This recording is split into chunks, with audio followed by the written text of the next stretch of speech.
ProTAMP – Probabilistic Task and Motion Planning considering human action for harmonious collaboration. This is the system overview. First, the robot recognized the environment with onboard or environmental sensors and got object information, such as shape, size, and type.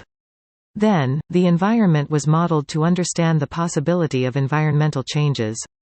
This study assumes that agents can do any actions and how environmental changes occur with the action based on the proposed multilayered action graph. Second, environmental changes were predicted from the initial environmental state. Environmental changes caused by humans have uncertainty, so they were predicted as probabilistic models based on the time and distance between humans and objects. Then, the probability of each environmental change was estimated on the tree diagram-based environmental state graph. Third, a task sequence was planned by minimizing the product of the probabilities of environmental changes, and the movement path connecting each task was determined. Finally, when the robot executes the selected tasks, the environmental states are estimated in real time. If an environmental change is detected, after returning to the task and motion planning phase, replanning begins from the estimated environmental states, and then the robot restarts to execute the remaining tasks. To confirm that the proposed method enables the robot and humans to improve task efficiency, it was verified in a simulation environment reproduced café. There are two types of environments, and they have one or two people working with the robot. This simulation environment was dynamic, so in other words, environmental changes caused by human actions occur randomly. The random environmental changes were determined by a log normal distribution that was the same as the planning model and exponential distribution that was different from it.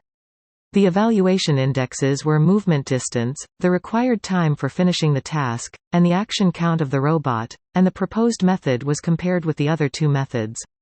The proposed method B used all components of the proposed method. In contrast, the proposed method A used cost-minimizing planning instead of probabilistic planning to minimize movement distance. Further, the comparison method was selected from nearby chairs in task planning, and it decided movement path passing in the order selected in the task planning. These tables and figures show the average of evaluation indexes in each method and case.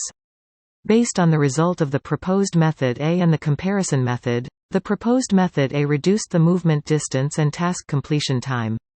Therefore, the task and motion planning with the multilayered action graph was confirmed to enable the robot to do tasks with an efficient movement path. On the other hand, based on the result of the proposed method B and the comparison method, the proposed method B reduced the task completion time and action count in many cases. Therefore, the probabilistic task planning was confirmed to enable the robot to act harmoniously such that the efficiency of executing the task was improved by it. Consequently, the effectiveness of the probabilistic task and motion planning with the multilayered action graph was confirmed. The proposed method was also verified in an experimental room reproduced café. There were RGBD cameras for environmental recognition, 4 chairs to be moved, and a human. The human was sitting behind the white table in the back and sometimes did the task while working other jobs. The human was provided an option when the human moved the chairs every 30 seconds. The robot started from the fixed start point and returned there. The upper right represents the task sequence, and the lower right represents the environmental recognition result and the planning result. In this case, the robot selected to move finally the chair in front of the human. While the robot was approaching the third chair, the human moved a chair, so the robot reduced one action by replanning. In the second case, the human moved the chair far from him, and then he also moved the chair nearest him. The action of the human was not expected by the robot, but the robot could recognize the environmental changes caused by the actions. In the last case, the human moved the chair nearest her firstly, and she also moved the chair which the robot was approaching. The robot could recognize the environmental change, and finally, it could reduce 2 actions.